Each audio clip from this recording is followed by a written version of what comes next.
Good morning बच्चों, आज आपको एक बार फिर से स्वागत है। Class 6 to 10th math subject के लिए आप सब्सक्राइब कर लीजिए अलौकिक SD पॉइंट और साथ ही साथ बेल आइकन भी प्रेस कर लीजिएगा ताकि आपको टाइम टू टाइम नोटिफिकेशन पहुंचता रहे। बच्चों, हम लोग पढ़े थे क्लास 10th और क्लास 10th में चैप्टर 9 पढ़े थे ऊंचाई और दूरी। ऊंचाई और दूरी में एक्सरसाइज 9.1 हम लोग उसके प्रॉपर्टीज को, उसके थ्योरम्स क्या होता है वो चीज़ जान चुके थे। उसके बाद हम लोग क्वेश्चन पढ़ने लगे थे और क्वेश्चन में हम लोग 2-3 वीडियो पढ़ चुके हैं। उसमें से हम लोग क्वेश्चन नंबर 1, 2, 3, 4, 5 तक हम लोग पढ़ चुके हैं। आज हम लोग जो पढ़ने वाले हैं वो है क्वेश्चन नंबर 6 और 7। बच्चों, क्वेश्चन पढ़ने से पहले आप एक बार अपने को पढ़ें और अपने पढ़ करके उसका फिगर को इमेजिन करने का कोशिश कीजिएगा। देखिएगा, अगर इस तरह का इमेजिन आपके दिमाग में बन रहा है तो समझ लीजिए कि आपका हाई डिस्टेंस यानी कि ऊंचाई और दूरी आपके लिए बहुत ईजी हो जाएगा, है ना। तो आइए हम लोग सबसे पहले देखते हैं कि क्वेश्चन में एक एक लाइन को हम लोग पढ़ करके उसको ड्रॉ करने का कोशिश करेंगे और साथ ही साथ उसको हम लोग समझने का कोशिश करेंगे कि किस तरह से फिगर बनता है और क्वेश्चन क्या कह रहा है ना। तो आइए, क्वेश्चन नंबर 6 में कह रहा है कि 1.6 मीटर का एक लड़का 30 मीटर ऊंचे एक भवन के शिखर की कुछ दूरी पर खड़ा है। बच्चों, आप क्वेश्चन को सबसे पहले ध्यान से समझिएगा, है ना। यहाँ पे कह रहा है कि एक बच्चा है 1.5 मीटर का, ये 1.5 मीटर का एक छोटा सा बच्चा है। अब वहाँ से कह रहा है कि 30 मीटर ऊंचे भवन, ये भवन की जो ऊंचाई है वो कितना है, 30 मीटर है, वहाँ से दूरी पर खड़ा है। अब इसका कुछ आधार होगा, यहाँ पर इसका आधार हो गया।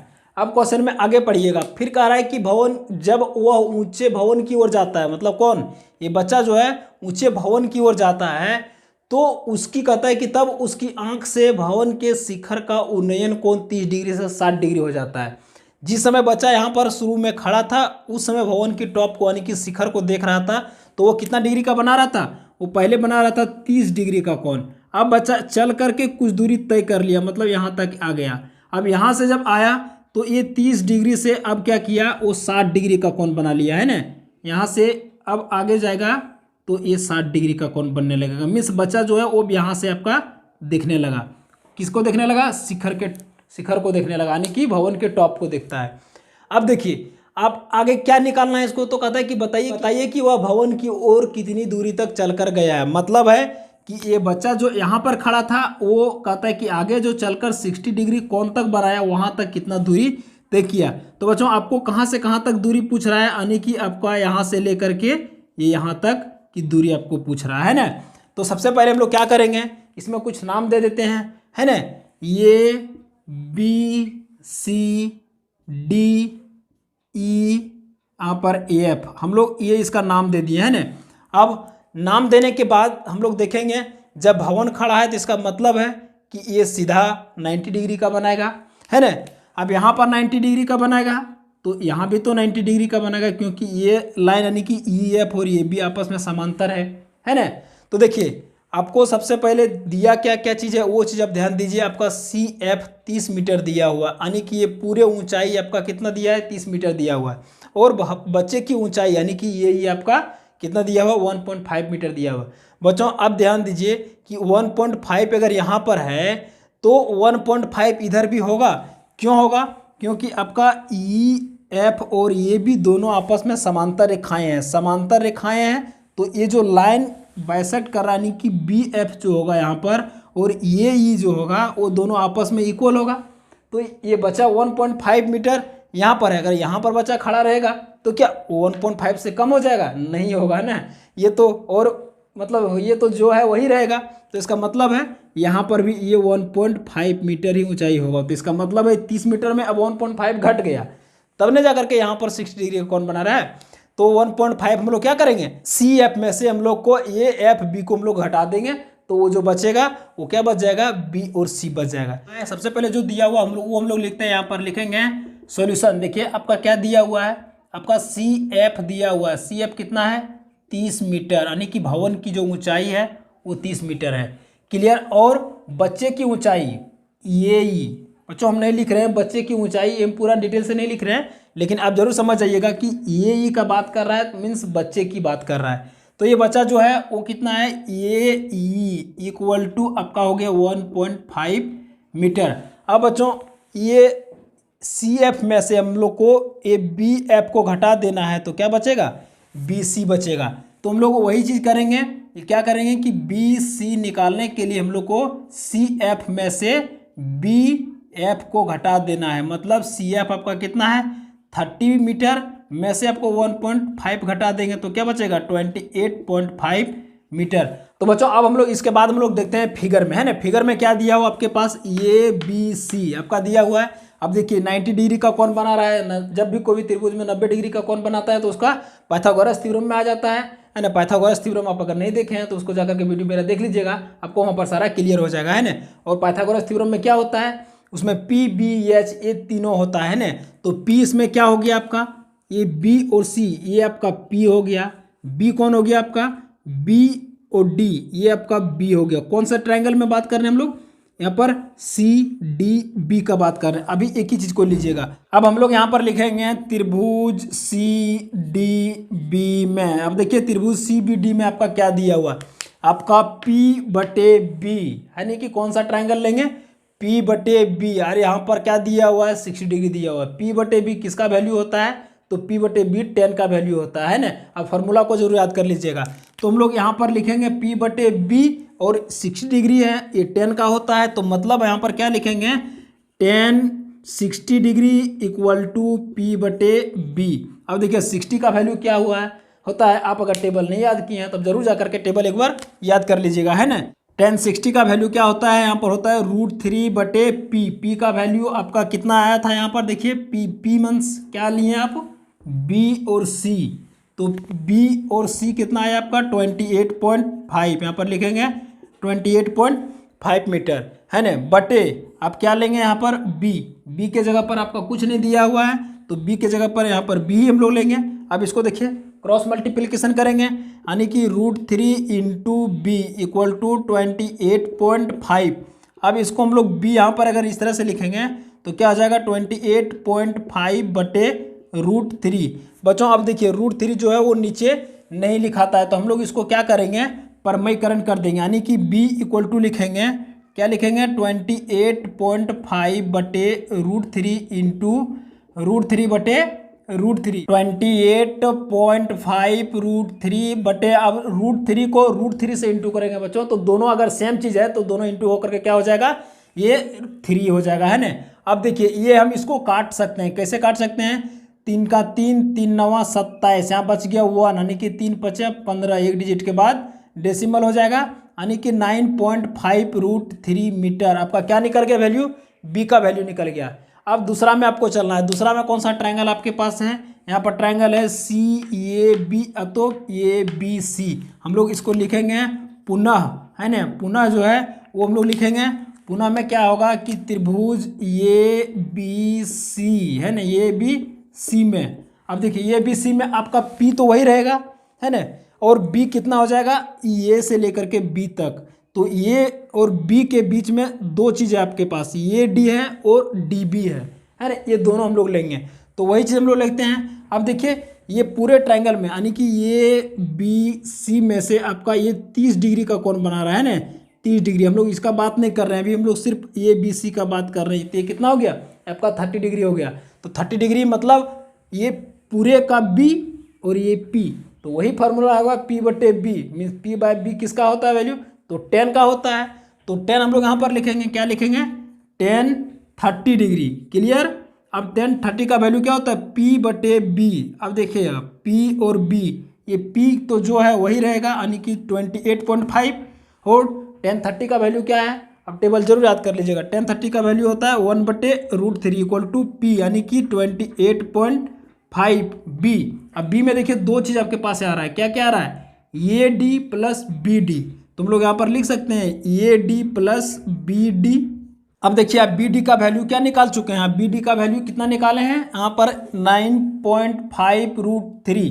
तो हम लोग यहाँ पर लिखेंगे 1 बटे √3 इक्वल टू 28.5 बटे A D plus B D. B D का वैल्यू यानी कि ये बी कितना है 9.5, यहाँ पर लिखेंगे 9.5 √3। बच्चों अब देखिए इसको हम लोग क्रॉस मल्टीप्लिकेशन कर सकते हैं, यानी कि कोना कोनी क्या करेंगे गुना कर देंगे। तो कोना कोनी गुना करेंगे तो क्या निकल जाएगा, यानी कि A D plus 9.5 √3 equal to, इसको इंटू करेंगे तो कितना हो जाएगा 28.5 √3, ये होगी। अब हम लोग आगे क्या करेंगे, यहाँ पर लिखेंगे ए डी इक्वल टू, देखिए 9.5 √3 और इधर 28.5 √3, ये दोनों √3 वाला है, तो दोनों को हम लोग एक तरफ ले जाते हैं ना। ये होगा 28.5√3 माइनस 9.5√3। अब ये दोनों को घटाइए, अब कितना आएगा यहाँ पर लिखेंगे ये d इक्वल टू 19√3। ये आपका आंसर हो गया है ना। तो इसका मतलब हो गया कि ये d का जो वैल्यू निकला वो कितना निकला 19√3। ये आपका आंसर है। बच्चों हम लोग क्वेश्चन नंबर 6 के बाद क्वेश्चन नंबर 7 को देखते हैं कि क्वेश्चन नंबर 7 में क्या है। क्वेश्चन नंबर 7 में कह रहा है कि भूमि के एक बिंदु से एक 20 मीटर ऊंचे भवन के शिखर पर लगी एक संचार मीनार के तल और शिखर के उन्नयन कोण क्रमशः 45 और 60 डिग्री है। तो मीनार की ऊंचाई ज्ञात कीजिए। बच्चों ध्यान दीजिए, कहता है कि भूमि के एक बिंदु से, है ना, अगर कोई एक बिंदु है वहाँ से 20 मीटर ऊंचे एक भवन है ना। इसकी ऊंचाई, भवन का मतलब आप समझ रहे होंगे क्या होता है, घर होता है। तो ये भवन की ऊंचाई जो है 20 मीटर। और आप ये भी देखे होंगे कि कोई अपना घर में, टाउन में, बाजार में क्या करते हैं कि उसके स्पेस कम होने के कारण टावर लगाने के लिए वो क्या करते हैं, अपना घर के छत जो लीज पे दे देते हैं, तो उस पर टावर लगा देता है ना। तो उसको हम लोग मीनार बोलते हैं, संचार मीनार। तो क्या होता है, वही चीज़ यहाँ पर क्वेश्चन में कह रहा है कि इस पर जो है वो मीनार लगा दिया गया है। और ये मीनार की जो तल है, तल का मतलब है मीनार का आधार, यानी कि छत के ऊपरी भाग। तो ये आधार हो गया। अब ये आधार पर जो कोण बनाएगा वो 45 डिग्री का बनाएगा, और उसका शिखर यानी कि मीनार के ऊपरी भाग जो सबसे ऊपर में होता है वो आपका 60 डिग्री का कोण बनाएगा। तो इसका सबसे पहले हम लोग क्या करते हैं, भवन के आधार पर एक लाइन बना लेते हैं। अब देखिए यहाँ से आपका कितना हो गया, ये 45 डिग्री का कोण बनाएगा, क्लियर। और उसके बाद ये छत पर जो है यानी कि मीनार की ऊंचाई जो है वो 60 डिग्री का कोण बना रहा है। तो हम लोग इसको थोड़ा रेड लाइन से देते हैं ताकि आपका हाईलाइट हो जाए और आसानी से बन जाए। आपका कितना हो गया, ये 60 डिग्री का हो गया। अब देखिए जब इस तरह का ट्रायंगल बन रहा है और मीनार है, भवन है, तो भवन का दीवार जो होता है वो 90 डिग्री का तक ही बनता है, 90 डिग्री का कोण ही बनाता है। तो ये 90 डिग्री का कोण बन गया। अब 90 डिग्री का कोण बन गया, इसका मतलब हम लोग ये जान रहे हैं कि कोई भी त्रिभुज में पाइथागोरस थ्योरम में आ गया है। पाइथागोरस थ्योरम का अपना एक प्रॉपर्टीज होता है, अगर आप नहीं देखे हैं तो मेरा वीडियो जरूर जाकर देख लीजिएगा। अब ये प्रॉपर्टीज आपका क्या होता है यहाँ भी मैं बता दे रहा हूँ। इसको हम लोग क्या बोलते हैं, एक चीज़ अलग करके जान लेते हैं। ये इसको हम लोग बी बोलते हैं, यानी कि आधार होता है। इसको पी यानी कि ये पूरे यहाँ से यहाँ तक की ऊंचाई अगर हम लोग लेंगे तो ये क्या हो जाएगा, भवन प्लस मीनार, ये दोनों की ऊंचाई आपका पी हो गया। लेकिन अगर हम लोग बात करें सिर्फ भवन की ऊंचाई तो उसको फिलहाल के लिए हम लोग पी इसको भी मानते हैं ना। तो हम लोग इसका नाम क्या देंगे, इसको दे देते हैं ए बी सी डी। ये निकालना आसान हो जाएगा इसलिए मैं इसका नामकरण कर दिया, यानी कि नाम दे दिया, क्लियर। तो ये हो गया आपका 60 डिग्री, क्लियर। अब देखिए आइए हम लोग यहाँ पर क्वेश्चन में देखते हैं कि सबसे पहले क्या क्या दिया हुआ है और आप क्या क्या इसको बनाएंगे। यहाँ पर लिखेंगे हम लोग बी डी, यानी कि ये बी डी इक्वल टू आपका 20 मीटर दिया गया है। और आपको कौन सा त्रिभुज में पहले लेना है, देखिए पहले नीचे वाला त्रिभुज में लीजिए जो आपको आसान हो जाए। 1045 का वैल्यू जो होता है 1 होता है। आप टेबल अगर याद नहीं किए तो जरूर याद कर लीजिएगा। इसीलिए आसान बनाने के लिए हम लोग वही करेंगे, त्रिभुज ए बी डी में लेंगे, है ना। तो आइए हम लोग लिखें सबसे पहले त्रिभुज ए बी डी में। अब ए बी डी में आपका क्या दिया हुआ है, ये 20 मीटर आपका पी दिया हुआ है।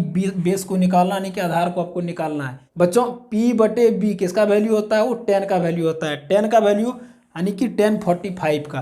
तो हम लोग यहाँ पर लिख सकते हैं 1045 डिग्री इक्वल टू पी बटे बी। 10 का वैल्यू क्या दिया गया है, 10 का वैल्यू होता है 1 होता है। और पी का वैल्यू आपके पास कितना दिया गया है 20 मीटर, और बी का वैल्यू नहीं दिया हुआ। अब देखिए नहीं दिया हुआ है तो हम लोग क्या करेंगे, 1 को और बी को इंटू करेंगे, क्या हो जाएगा बी इक्वल टू 20 मीटर। ये आपका निकल गया आधार। बच्चों अब जब आधार आपका निकल गया तो इसी के सहारे आप निकाल सकते हैं इसकी हाइट को, है ना। देखिए आपका भवन की ऊंचाई 20 मीटर दिया हुआ, आपको कौन सा क्या पूछ रहा है आपको। सपोज हम लोग इसको क्या करते हैं एच मान लेते हैं, यानी कि मीनार की ऊंचाई जो सी डी है उसको एच मान लिया हम लोग। यहाँ पर ऊपर में चाहेंगे तो इसको हम लोग थोड़ा लिख सकते हैं C D equal to H, हम लोग ये माने हैं, क्लियर है ना। ये भवन की मीनार की ऊंचाई है। अब देखिए हम लोग को पूरे ट्रायंगल में फिर से लेना है, तो पूरा ट्रायंगल में हम लोग क्या लेंगे, है ना, ये हम लोग लेंगे। अब हम लोग पुनः कर सकते हैं त्रिभुज ए बी सी में। ए बी सी में आप क्या लेंगे, यही लेंगे आप, पी यानी कि पूरा। अब पी में देखिए दो भाग आपके पास है, B D plus D C. तो वही चीज़ हम लोग लेंगे पूरे का। देखिए डिग्री में कितना है 60 डिग्री, यहाँ पर लिखेंगे tan 60 degree equal to P बटे बी। अब tan 60 का वैल्यू कितना होता है ये आपको पता होना चाहिए, है ना। अब √3 होता है, यहाँ पर लिखेंगे पी। अब पी के जगह पर क्या क्या लेंगे आप, 20 metre plus H, 20 plus H equal to B. बच्चों अब देखिए बी भी आपके पास आया हुआ है, ये कितना दिया हुआ है निकाल चुके हम लोग, आधार 20 मीटर, यहाँ पर लिखेंगे 20 मीटर हो गया। अब इसको देखिए कोना कोने गुना कर देंगे, कुछ नहीं नीचे 1 भी दे सकते हैं, इसको गुना करेंगे तो कितना हो जाएगा, √3 into 20 equal to 20 plus H. अब देखिए इस पर यहाँ भी 20 है लेकिन प्लस में है, यहाँ 20 है इंटू में है, तो हम लोग प्लस वाला जो है सबसे पहले इधर माइनस में ले आते हैं। हम लोग इसको क्या करेंगे 20 √3 minus 20 equal to H. H मतलब मीनार की ऊंचाई, ये बार बार मैं याद दिला रहा हूँ इसलिए क्योंकि आप एच का मतलब भूलिएगा नहीं। अब देखिए ये दोनों में क्या है 20 है, हम लोग यहाँ पर कॉमन ले लेंगे, कितना हो जाएगा 20। अब देखिए ये इस भाग से यानी कि 20 √3 में से आपका कितना निकल गया, ये 20 निकल गया, तो क्या बचेगा 3 बचेगा। अब माइनस ये 20 है, ये भी निकल गया, तो यहाँ पर तो कुछ बचा नहीं, तो हम लोग क्या करेंगे इसको 1 लिख देंगे, यहाँ पर हो गया EH।